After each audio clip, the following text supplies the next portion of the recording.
Eu sou a Marinalva, estou aqui na paróquia, não lembro agora, de cabeça que eu já estou velha, mas eu lembro que o Igor tinha 7 anos, ele já vai fazer 30, então vocês façam a conta aí. Então, e eu lembro que eu comecei no São Judas, participando da missa lá. Participava no grupo de oração, dia de quarta-feira, com Dona Sebastiana. Era ela quem era responsável. E eu lembro que eu ia com o Leonardo pequenininho, e ele não gostava, chorava. Criança não é muito de igreja, né? Mas isso a gente começou. E aí depois eu mudei aqui para cima, próximo aqui da paróquia, e comecei a participar aqui. E foi bem na época que caiu a igreja. E a gente foi para a escola. E aí a gente pegou mais firme, né?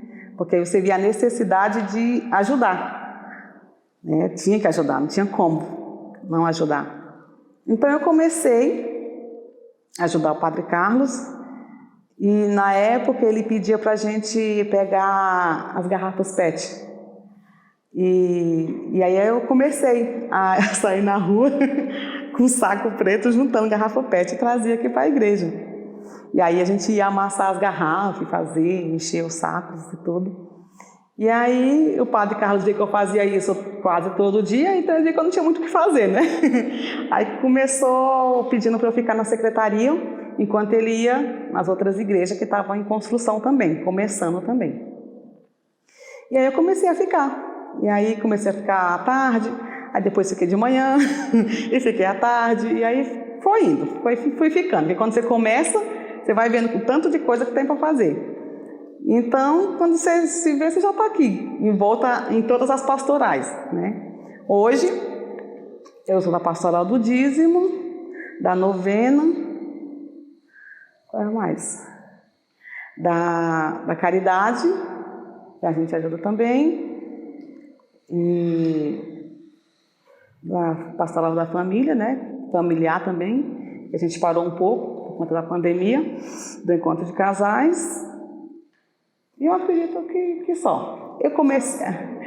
no que atualmente está essas. Mas quando começou a pastoral da criança também a gente ajudou, né? Praticamente todas as pastoras a gente ajuda um pouquinho no início, né? E depois a gente vai vendo que as pessoas vão seguindo. Mas a gente vai ajudando aos pouquinhos no que dá. Então hoje que eu estou nessas mesmo. Mas aqui na comunidade não tem como você sair. Eu quis sair já, teve uma época que eu resolvi sair da igreja, foi quando o Padre Carlos foi embora, e aí veio o Padre Wilson, e era tudo diferente, e eu ainda fiquei um tempo com ele ainda, ajudei um tempo, e aí eu via que ele não me ouvia, ele perguntava as coisas, dizia como que era, mas ele fazia ao contrário, porque ele queria fazer do jeito dele, para ver se dava certo, né? E aí eu fui tendo uma paciência, ajeitando, tá bom. Até que teve uma hora que eu disse, quer saber? Vou sair. E aí resolvi sair. Falei com ele, falei com a Dani. Na época tinha o sopão, que a gente também tinha começado aqui, ainda estava indo. E aí eu fiquei uma semana fora da igreja, sem vir aqui na igreja. Uma semana. E aí quando foi na sexta-feira, dia 28 de março, eu lembro dessa data, não esqueço. A gente tinha sido convidado para ajudar uma comunidade, Nossa Senhora dos Caminhantes, lá no Campo Limpo, fazer o primeiro encontro de casais deles lá.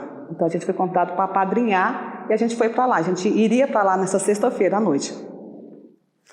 E aí, quando foi de manhã, eu peguei o Miguel tinha 2 aninhos, e vim deixar as últimas coisas que tinha na minha casa da igreja. Toalha, eu sempre levava as coisas para lavar lá, né, em casa. E eu vim deixar aqui na igreja. E aí quando eu cheguei aqui, eram umas 10 horas da manhã, mais ou menos, estavam as mulheres na cozinha fazendo a sopa, e aí Dona Margarida, que era lá do Sagrado Coração, tinha me pedido para eu fazer uma cesta. Eu fazia cestas básicas também para as mulheres, da limpeza.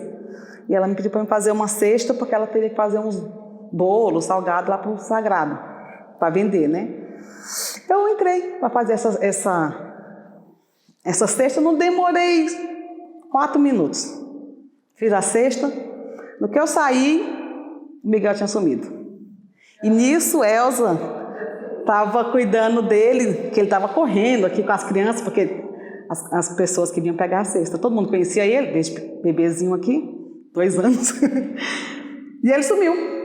E aí eu subi no prédio da creche, que na época a gente estudava lá à noite. Subi, nada. Subi aqui, nada. Procurei atrás do altar, que era onde ele se escondia, nada. E todo mundo começou a procurar o Miguel. Aí todo mundo saiu da cozinha, foi procurar. As mulheres da limpeza que estavam em reunião com a Dani saíram. E eu saí também, fui para a rua procurar ele. E nada. Fui até na esquina e nada. Aí eu falei, bom, se ninguém viu ele passando, porque ele conhecia todo mundo, né? Alguém passou de carro e levou ele. Mas eu estava me controlando. Eu falava assim, Nossa Senhora vai trazer ele de volta para mim. Tinha essa certeza. Eu só sabia disso. Nossa Senhora vai trazer ele de volta para mim. Santa Margarida vai interceder. Então, eu fiquei, todo mundo já querendo chorar. E eu sei que nisso, quando a gente viu, tinha passado 1 hora. E você não percebe que passou 1 hora. Aí a Dani falou, vamos ligar para a polícia. Aí a gente ligou para a polícia e tudo. Aí eles falaram assim, olha, você vai ter que trazer uma foto dele, documento, e vem aqui que eu já vou anunciar nos carros que eu na rua e depois você vem aqui. Onde é que tá bom? Fui em casa pegar a foto, o documento. Quando cheguei em casa, Dani me liga. Não, achamos o Miguel. Eu disse, graças a Deus, obrigada, Nossa Senhora. Eu falei, onde ele estava? Ela falou, dentro do ônibus. Ele foi no Tabuão e voltou. E aí nesse dia, eu fui para a igreja e a gente, né, lá já cheguei, já fui direto para o Santíssimo agradecer. E aí, a partir da segunda-feira, eu já estava de volta na igreja. Porque eu sabia que era uma provação que eu tinha que passar para poder voltar. Porque não adianta a gente falar assim, tem que ser do meu jeito. Todo padre que chega, ele chega de um jeito. E a gente só aprende assim também errando, né? Tipo assim, não querendo ficar perto do outro que pensa diferente de você. E aí depois disso eu falei assim, meu filho, pode vir um padre que vinha agora, diferente como foi, eu não saio mais da igreja. Né? Então não tem como você sair. E isso é difícil a gente pedir para falar para as pessoas, que você tem que aceitar o outro de um outro jeito. É difícil você, né, falar para o outro. Não, você tem que respeitar o jeito do outro. E gostar dele, por mais que ele faça umas coisas diferentes, que você não aceite. Né? Mas isso é com o tempo. Todo padre, quando chega, tem sua turma. Quando sai, eles ficam bravos, né? Até sai também da igreja, mas depois volta.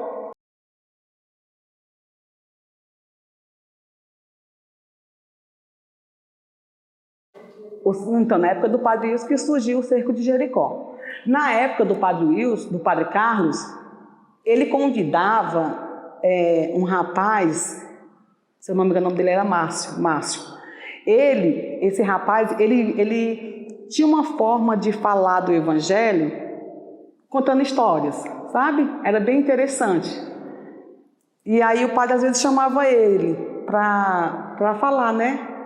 Na homilia, o padre deixava ele à vontade. Então era legal, trazia as pessoas, né? Era bem legal.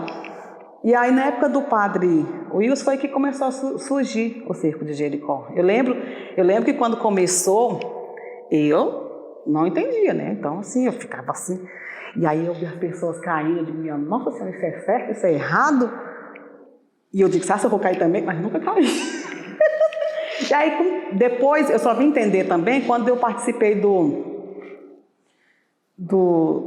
dos jovens, TLC.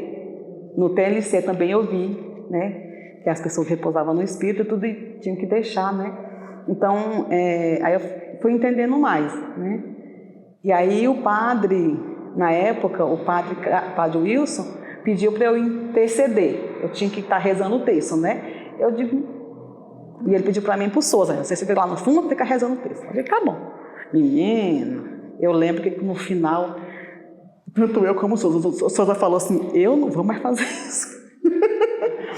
Porque ele falou assim, parece que eu levei uma surra, tão dolorido que eu tô. Né? E a gente se sentia assim, meio que pesado mesmo, né? E a gente, tipo assim, vai interceder sem nem saber também, né? Porque eu sei que tem que ter uma preparação, tem que ter depois, né? Mas depois que a gente vai saber, no começo a gente faz. E aí tem que entregar no final, né? Tem que ir lá. E eu digo, gente, a gente só rezava e intercedia pelas pessoas que estavam, né? E então, assim, eu aprendi só dessa forma também. Então, sempre quando tem um cerco de Jericó, eu também gosto de ficar também no meu cantinho também rezando. Porque eu só sei fazer isso também, né? Eu não sei muito essas coisas que tem de interceder, de como que faz. Eu nunca me aprofundei, entendeu? Mas eu fico do meu jeito, intercedendo. E aí eu sei que eu não... A princípio, eu não gostava muito do cerco de Jericó. Por quê? Porque eu sabia as pessoas vindo fielmente, podia chover, fazer frio, fazer calor. As pessoas estavam aqui fiel no cerco de Jericó. E se acabasse num sábado o cerco de Jericó, quando fosse no domingo, não tinha ninguém. As pessoas que viam o cerco, os 7 dias, não vinham mais depois. Só aparecia no próximo ano de novo. Eu falei, gente, não acho certo isso. Entendeu? Mas, tudo bem, cada um tem seu jeito. Né, tem gente que gosta, vive em cada igreja assim. Nesse último cerco de Jericó, eu pedi muito pela minha família, pelo meu irmão lá no Ceará, sabe? Tá passando ainda pela dificuldade lá. E aí, sabe assim, eu sei que não é na minha hora, porque eu estou fazendo o cerco, eu quero acabar o cerco, vou ter a graça, né? Mas eu me conformei mais, assim, estou esperando a hora, sabe, da graça dele chegar, porque eu pedi muito no cerco de Jericó, e eu sei que vai chegar a hora dele, entendeu? E isso também é difícil você falar para as pessoas que têm o costume de viver no cerco, que tudo tem a sua hora, né? Não é assim, porque você fez hoje, que no final você vai conseguir as graças.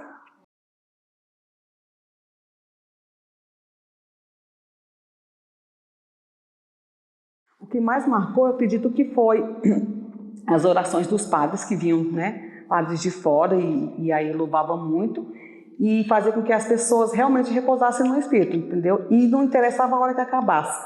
As pessoas ficavam ali, não passei que não via a hora, entendeu? E no outro dia estava de novo, e poderia acabar tarde de novo, que as pessoas saíam daqui felizes, entendeu? Então, assim, essa perseverança que tem que ter, não só no cerco, entendeu? Mas durante todo o ano.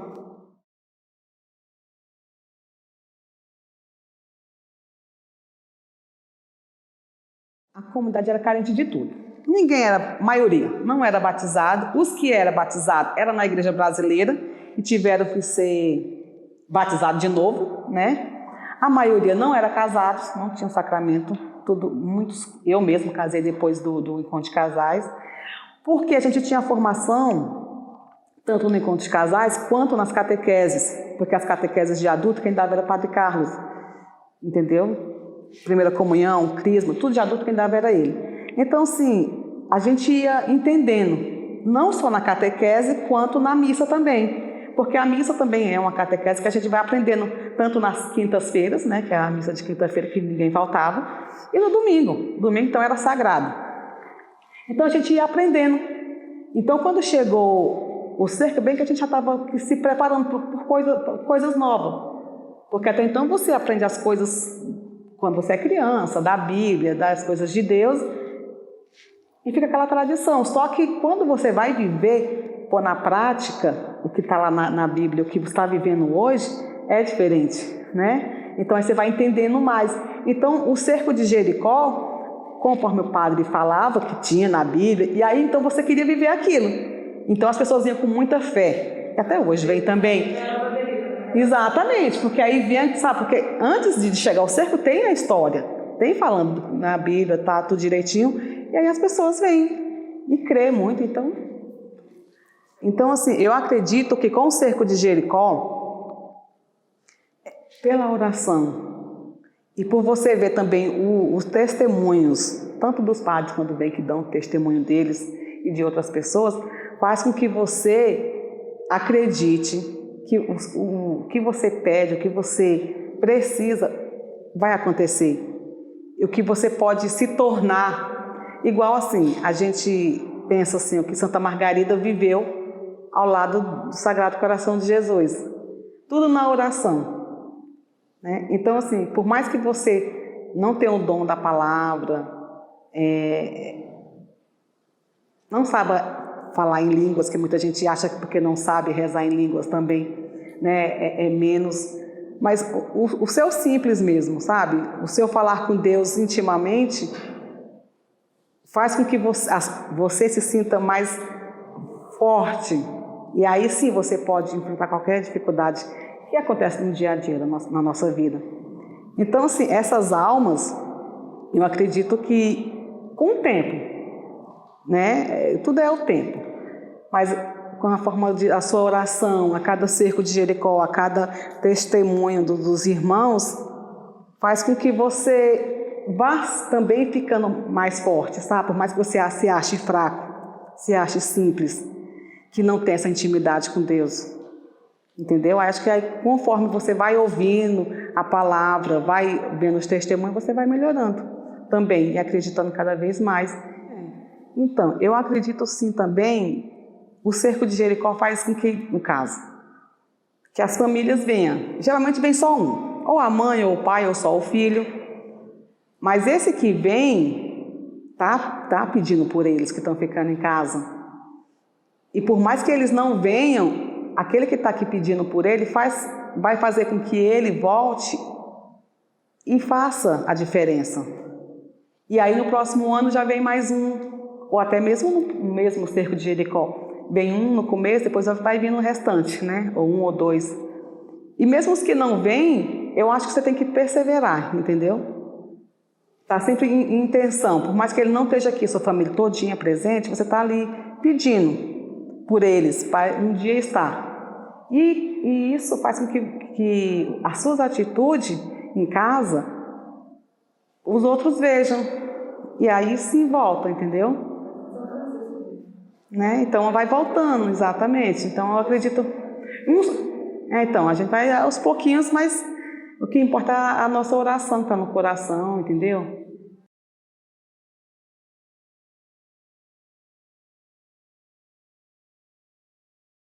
Eu acredito que era mais essa no começo, né? No começo era isso, porque as pessoas via alguém repousando no Espírito e aí vinham perguntar para a gente e a gente também não sabia, eu acho que deve ser normal. E aí a gente ia perguntar para o padre, né? Era muito assim, então as pessoas vinham e tinha criança que se assustava, criança, né? Que estava ali, não tinha visto.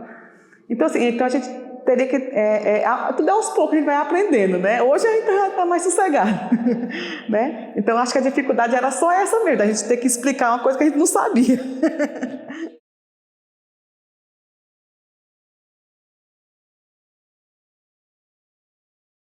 O que mais chamou a atenção, eu acredito que a quantidade de pessoas intercedendo, no meu caso, que eu prestei atenção, né?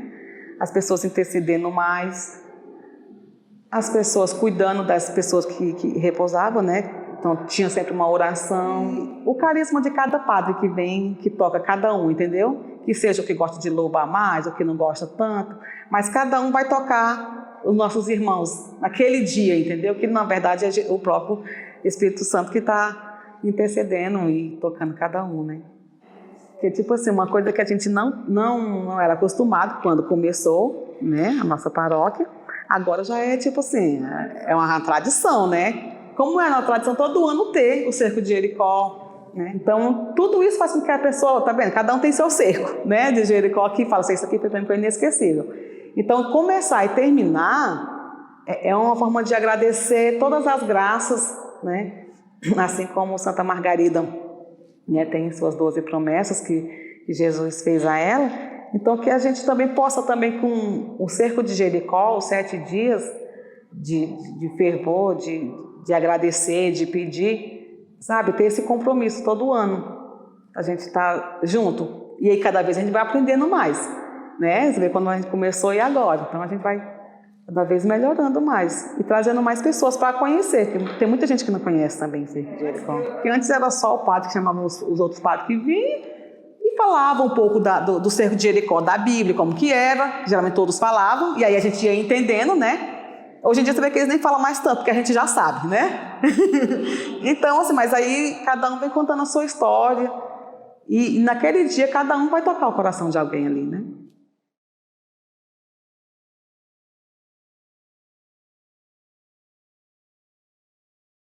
O que eu posso deixar de mensagem? Falar sobre a perseverança. Perseverança porque a nossa vida não é fácil. Não vamos dizer assim, é porque eu estou na igreja que eu não vou ter nenhum problema. Pelo contrário, aí é que vai ter os problemas. Só que a gente vai passar por eles e vai resolver, eu acredito, com mais confiança em Deus, em aceitar, né? Que é muito difícil, eu falo, é muito difícil a gente falar para o irmão de comunidade, para a família, que seja, sobre, olha, agradeça a Deus por você estar sendo humilhado, por você estar sendo ignorado, por você estar, sabe, passando alguma dificuldade por conta de outra pessoa da igreja. Porque as pessoas acham assim, quem está na igreja não pode falar mal, maltratar, né? Realmente não deve mesmo, mas a gente, como seres humanos, a gente faz isso mesmo. Então, assim, você falar para as pessoas que tem que perseverar, aceitar o irmão, tentar pensar que naquele momento ele fez aquilo porque não estava num bom dia, sabe? Tentar se pôr no lugar. Isso não é fácil. Então, a perseverança no amor de Deus, entendeu? Que eu acredito que a gente tem que ter no irmão, que isso é o mais difícil. A gente colocar no dia a dia, tentar se pôr no lugar do outro e tentar relevar se ele te maltratou, se ele fez alguma coisa que você não gostou. Então, eu acho que é a perseverança para todas as famílias continuar na fé.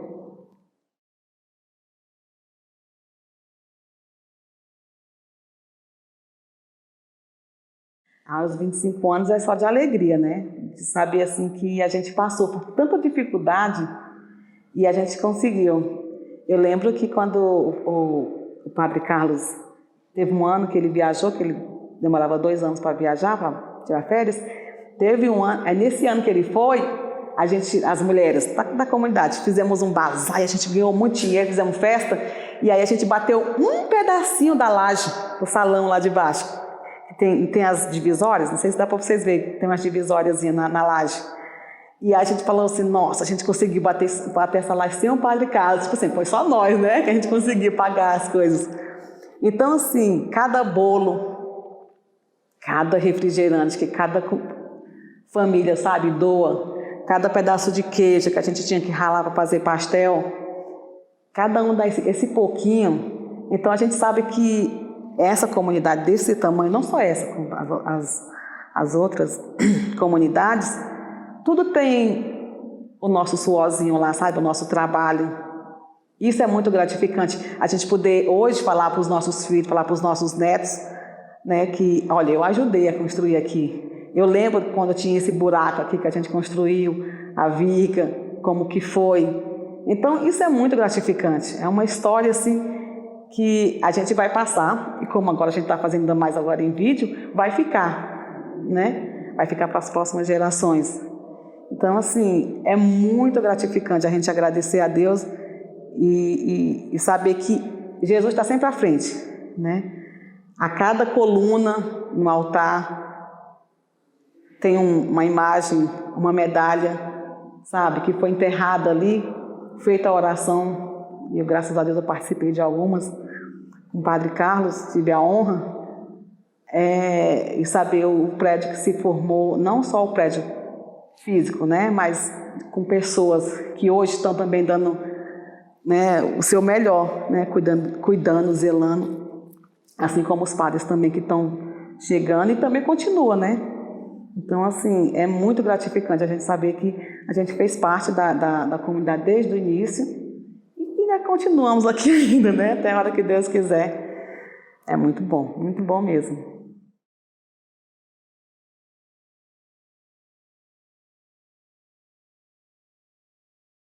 Né? É só agradecer, sabe? A gente tem que agradecer a Deus pela família da onde a gente veio, né? Da onde a gente veio, aonde a gente está hoje e fazendo o que a gente está fazendo na nossa vida, né? Servindo a Deus. Eu acho que a gente tenta fazer o melhor. E eu acredito que Deus sabe de todas as coisas. Ele sabe onde você vai estar daqui a 10 anos, daqui a 20 anos. E Ele sabe com certeza. E a gente só tem que estar e servir a Ele, né, da melhor forma possível.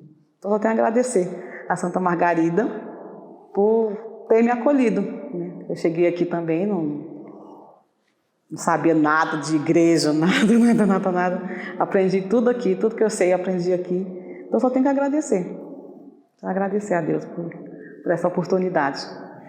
No coração de Jesus eu quero viver, padecer e agir. Paróquia Santa Margarida Maria Alacoque, 25 anos de história e evangelização.